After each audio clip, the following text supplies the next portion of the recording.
Nii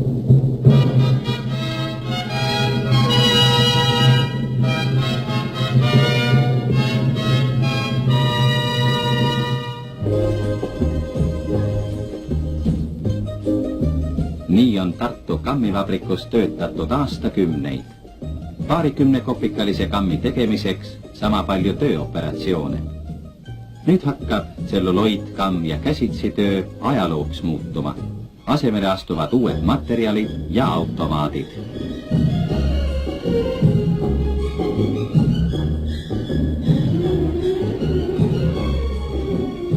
Möödunud 5 aastakul pandi tehases tööle 40 termoplastautomaati, 2 kirevalmistamise agregaati.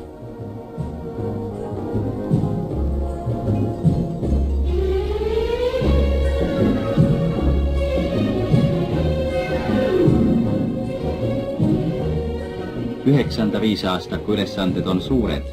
Tööviljakus peab tõusma 40%, kogutoodang 4 miljoni rubla võrra.